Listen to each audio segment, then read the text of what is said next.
Okay, this is 8.4. Now, in section 8.4 of the algebra unit, what it expects you to be able to do is the first question. So if we look at question 1 here, Destiny, what we can see is that there are variables on both sides. And this first question is so basic that they don't even use it as a question in the text. But if I was to draw it with algebra tiles, I'd have 3x's plus 2 is equal to 2x's minus 5.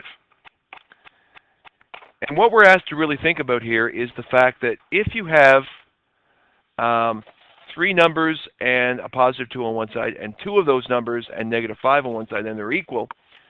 If I follow this idea of balance, and if I was to remove 2 of these from this side, and remove 2 of these same numbers, because that's what these algebra tiles represent, the same number, then this balance should still be true, and both sides should still be equal.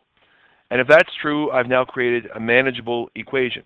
So with that in mind, what we're really doing here is we're going to subtract 2x from both sides, creating what's considered a zero pair there. Negative 5 would be left on my right, and this would become just an x plus 2. I'd subtract 2 from both sides to isolate, and finally I'd find my solution is x equals negative 7. Now, of course, in all algebra questions, once you have your solution, so in this case, x was equal to negative 7, you should go back in and substitute it just to make sure that that was true. So if x was negative 7, that would be negative 21 plus 2, which is negative 19. And if I plug that same negative 7 in here, I'd still get negative 19. So yeah, the value of x is indeed negative 7. Now in the second question, we have a couple variations here. We have a numerator that is not just a number or a variable, it's actually a binomial. And we have another side where there's variables and it's not a fraction. So in cases, whenever you have an equation that contains a fraction, what we've already talked about is if you multiply both sides by the multiple of the combination of fractions, in this case only 1. So if I multiply this side by 2, and I multiply this side by 2, I should be able to get rid of the fraction. So here we're going to have, instead of half of x minus 1, we're going to have all of x minus 1.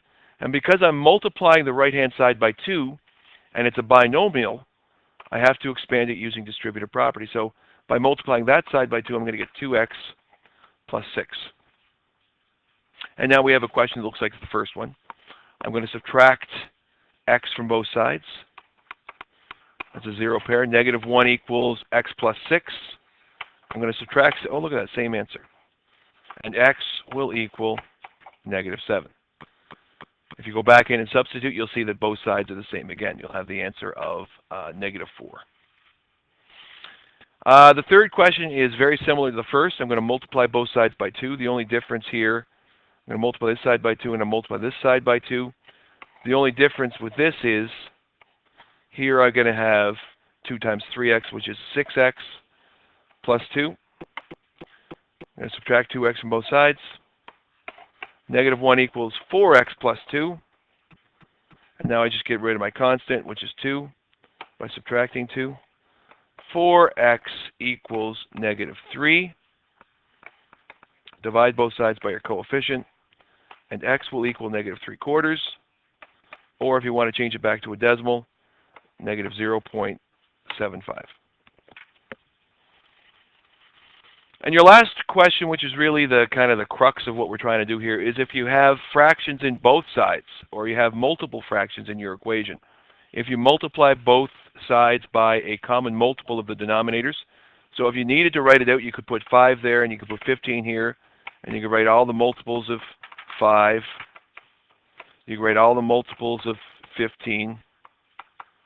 And any shared multiple is a number you can multiply both sides by. So, of course, the first multiple they share is 15, which means I'm going to multiply this side by 15, and I'm going to multiply this side by 15. Okay, so here we are multiplying both sides by 15. Now, 2 things you can do. Remember, if I had, let's just make up another fraction question. Let's say I had 10 over 3 multiplied by 6 over 11. If this was the question, back when we learned about multiplication of fractions in grade 8, you probably learned that cross reduction makes your life easier because at the end of it, if you cross reduce beforehand, you don't have to reduce it after. You would end up with 20 over 11.